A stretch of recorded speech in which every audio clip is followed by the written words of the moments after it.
бародарои азиз, то расидан ба Нуробод 4 фаслро пас сар мекунем. феълан мо дар зимистон қарор дорем, дар баландкӯҳҳои, агар хато накунам, Роғун аст инҷо? Роғун? Бале, баландкӯҳҳои Роғун пур аз барф ва оҳиста оҳиста наздик мешавем ба баҳор, ба ноҳияи Нуробод.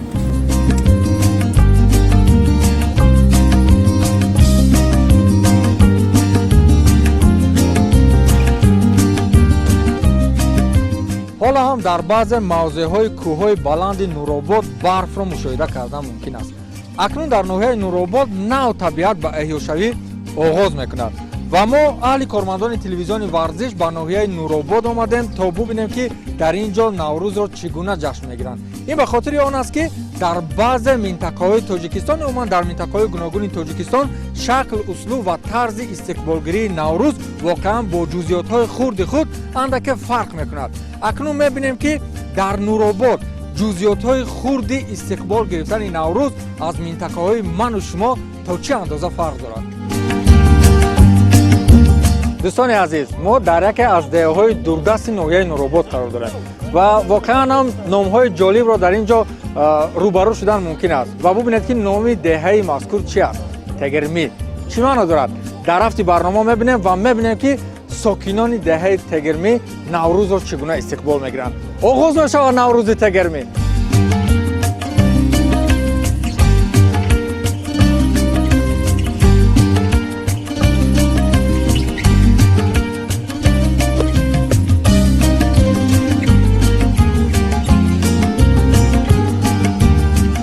наврӯзи нав баҳор аст, лола у гул қатор аст, бо қадами наврӯзӣ садау зар барор аст. дар меҳани наврӯзӣ хушбахту дилафрӯзӣ, наврӯз чакан дорад, аз гулу раҳан дорад. зеби чамани тоҷик, куртаи чакани тоҷик, ҳар як гули порчуманд, зеби бадани тоҷик. наврӯзи нав баҳор аст, лолаву гул қатор аст, бо қадами наврӯзӣ садау зар барор аст. ای کورتای چکندو زبی چمن دوختی میرقصی و منازی زبنده چکن دوختن نوروز چکن دارد از گل و رهن دارد.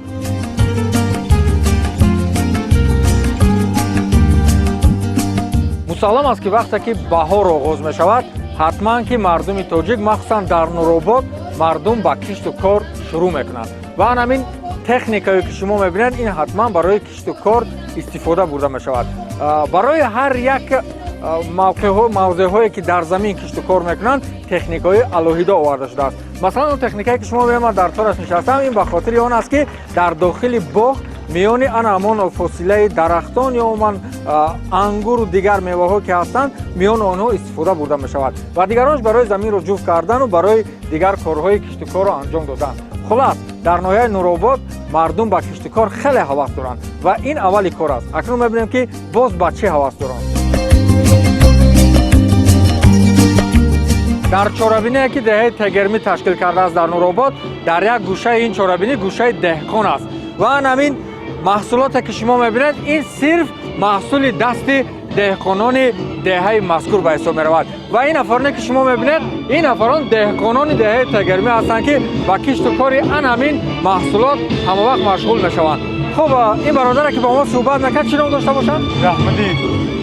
رحمدین. برادر عزیز ما رحمدین که از دهقانان همین دهه به حساب میرود. خب فکر نمیکنم که این رو از دیگر جا آورده باشه. یعنی هم دهقانی خونه زمین‌ها در کجا کشت و کار میشوند؟ در طرف بالا. در طرف بالا کشت و کار میشوند. خب دهقانی عموما موسم کشت و کار در این دهه از کدام وقت آغاز میشود؟ این بهار دمای اپریل دم میکنید در سپتامبر میدرویش. حالا یگان کشت و کار نمیشود.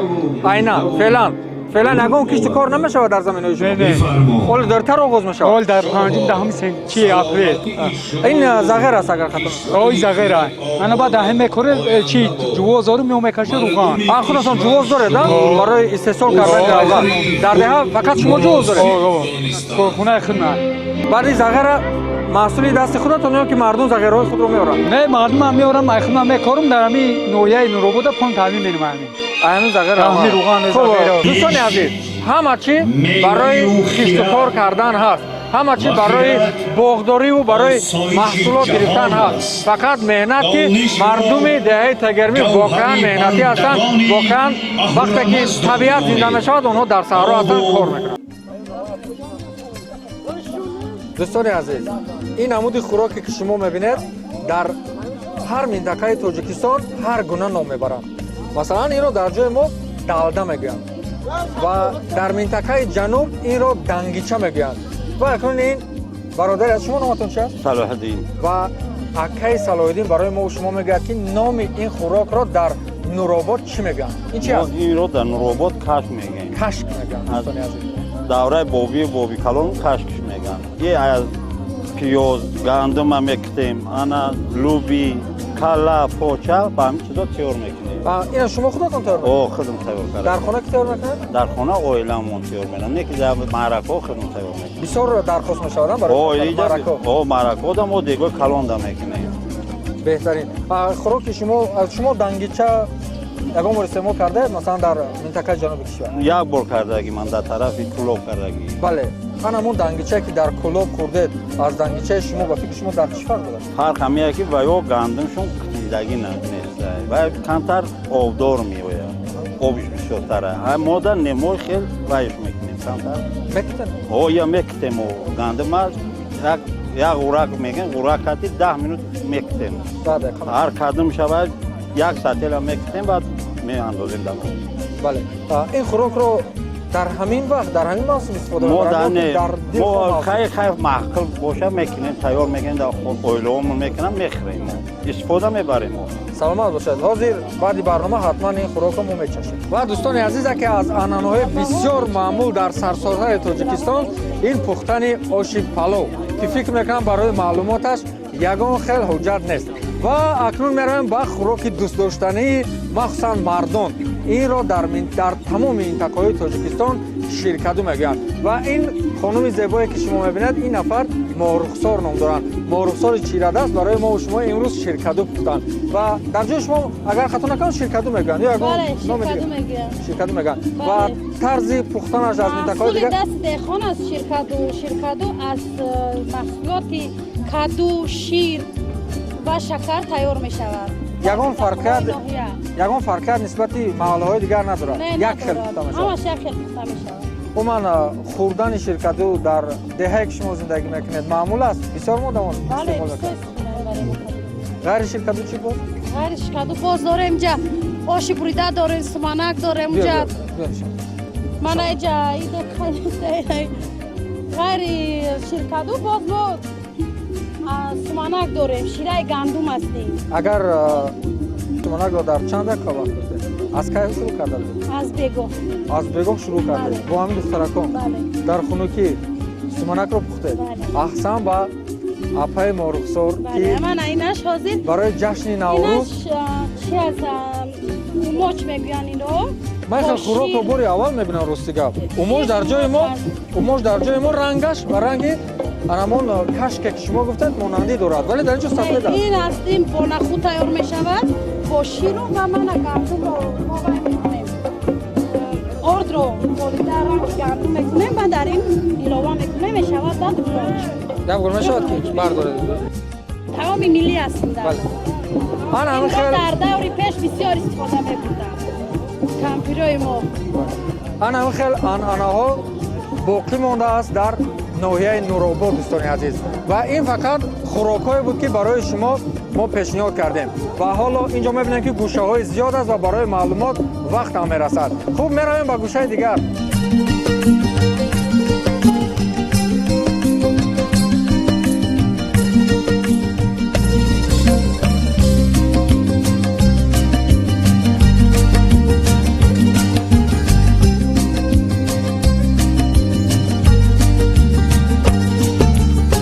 اینجا گوشه ورزشی مخصوصا گوشتینگیری دهه تگرمی است و اگر خطا نکنم در اینجا تالار ورزشی برای مشق کردن هست.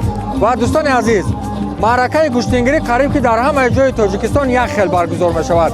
دو نفر در بر همدیگر می نشستند در اول البته و به همدیگر روزگی می دادن برای رقابت و به میدان می برآمدند. و همین دو نورست که شما می بینید دوستان عزیز، فعلا برای ما و شما یک نمایش خوب گوشتینگیری را شروع میکنند. خوب، نام شما چی است؟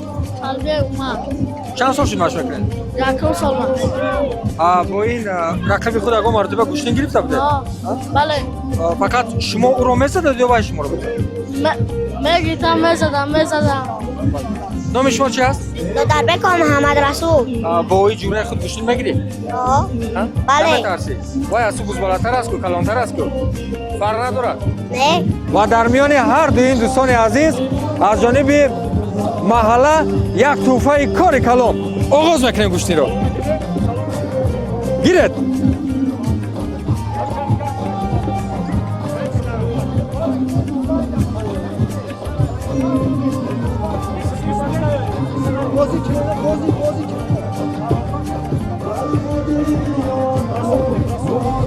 و در همین حالت دوستان عزیز حلال ما در اول فکر کردیم که از حساب قد و قامت این خورتر است، نمیتواند که رقیب خود را شکست دهد، ولی در رفت گوشتین دیدیم که از حساب تکنیکا همین جوره ما بالاتر میستد.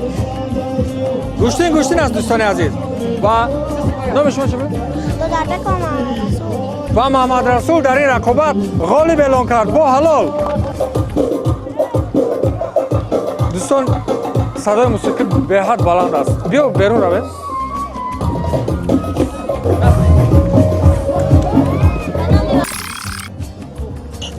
صدا است؟ خب دوستان عزیز، ما از نزد موسیقی بلند که در اونجا برنامه فرهنگی رفته ایستاده است بیرون برآمدیم تا که با همین دودرک عزیز صحبت داشته باشیم. یک نفر از ساکنان همین دهه و ما اشاره کرد که ها انمون جوانه که گوش‌هایش شکسته است. دیدی با او صحبت که او چمپیون است. خوب، معمول است که وقتی که جوانان با گوشتین مشغول میشوند اکثریتشان مخصوصا 80% حتما با همون اصطلاح گوش شکستن دچار میگردند. و انمی محمد رسول شمس‌الله من نام این نفر رو الکی فراموش کردم. شمس‌الله در نمود ورزش گوشتینگیری مشق میکنه. چند سال شد مشق میکنه؟ 8 سال. در همین دهه مشق میکنه. همین دهه دماغ میکنم. کی مربی ماجد دکمرودالی. خوب، در کدام مسابقه شروع کرده؟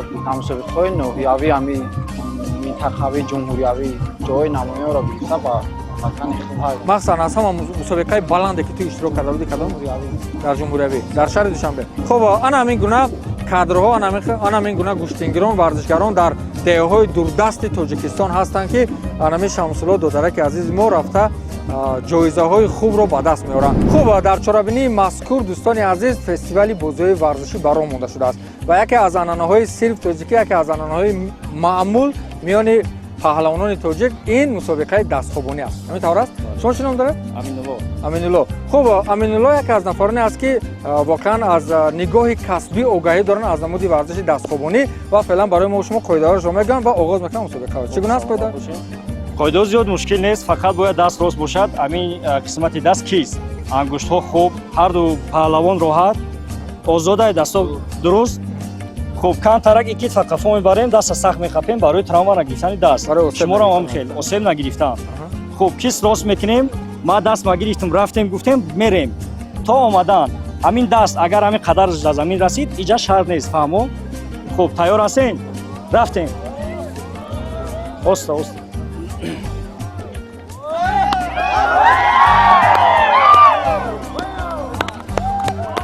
خوب.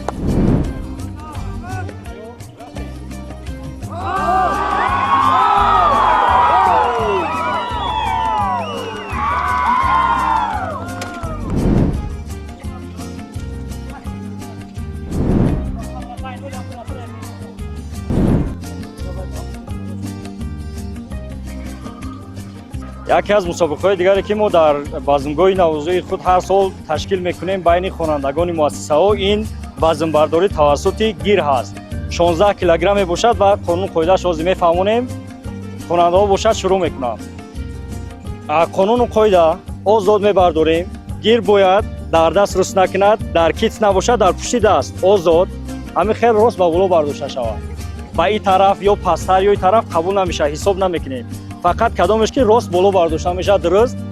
Ба қавле зур задан ё талчо кардан қабул мешавад агар ки даст боло равад.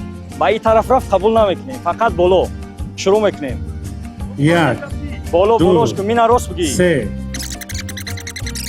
20, 21, 22. Рафтем. Як, ду, се,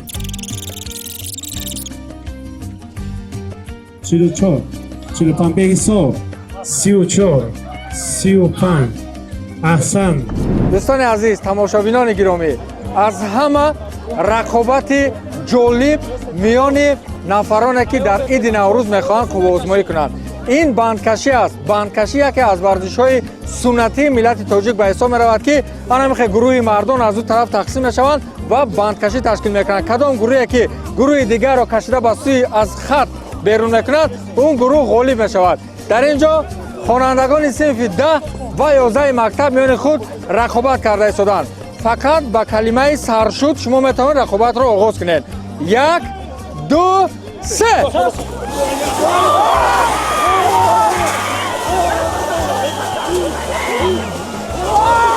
тамом. аҳсан ва хонандагони синфи 11.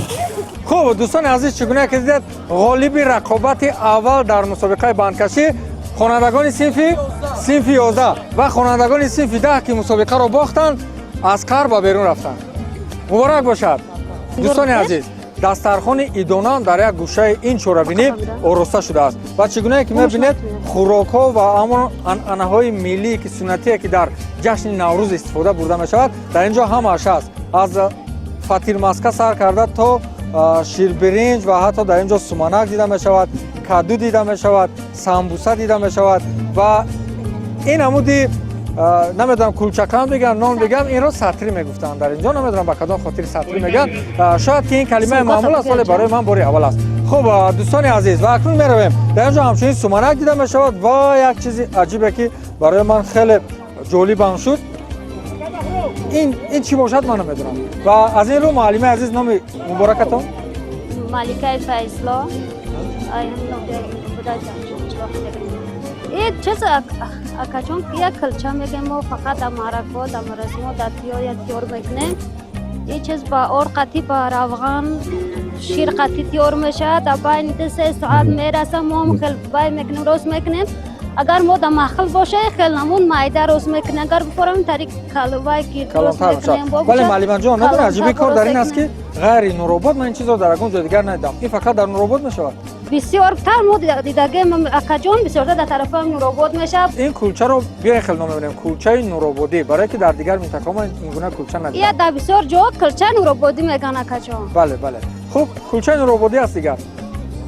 از سواری، از پروری یکی از سنت های مردم توجیک است و در دهه که ما قرار داریم این اسب یک دخترک بوده است. یک دخترک بسیار اسب خود را دوست می‌داشته است و از این خاطر ما هم تصمیم گرفتیم که این دخترک را با نام اسبش یک مرتبه نشان دهیم که تا چه اندازه دوستداری میان کودک و اسب وجود دارد. خب اکنون آهسته آهسته میرسیم به نزد صاحب اسب. خب اسب صاحب اسب آن همین دخترک بوده است. نام تو چی است؟ برای چی این اسب تو اینقدر مهربونی میکنی؟ دوست می‌داری اسب رو؟ نامش چی است اسب تو؟ چی؟ میشکا. نام اسبش رو میشکا گذاشته است.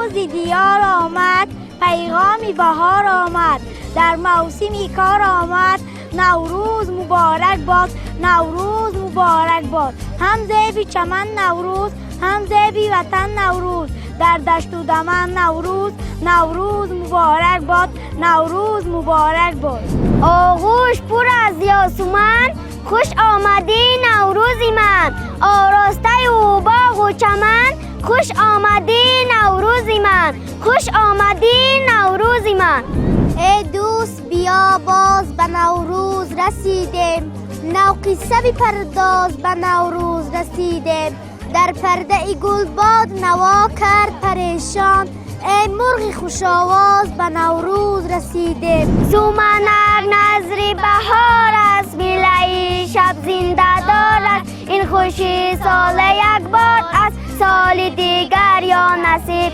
سومنک در جوش ما کفچه زنیم دیگران در خواب ما دفچه زنیم شالی زرم مالی زرم بسرم شتن ناز میکنم پیش مادرم جانا چای من کرتای چکن دوزه جانا چای من کرتای چکن دوزه نوروز امروزه برای ما بسیار پسند شد. بعضی جایهای داشت که تاریخ نوروز رو باری دیگر زنده میکنند چنانه که در پیام نوبتیشون نیز جناب عالی گفتند که مرکز بین المللی نوروز ساخته شود هدف از اون آموزش بیشتری عنعنه‌های سنت‌های نوروزی است. بعضی سنت‌های ما در اینجا دیدیم که علاقه سنت‌های است که ما میتونیم که با سنت‌های پیشینه نوروز وارد نشیم. خوشبختانه این سال در دهه تگرمی جماعت دهات مهرآباد ما هم تصمیم گرفتیم که نوروز دهه را در سطح عالی برگزار نماییم تا که مردم همین دهه از عنعنه‌ها و هنرهای ملی تاجیکی برخوردار شوند و همه ساله جشن نوروز را در دهه یا که در جماعت در سطح نوع جمهوری تشکیل نمایند.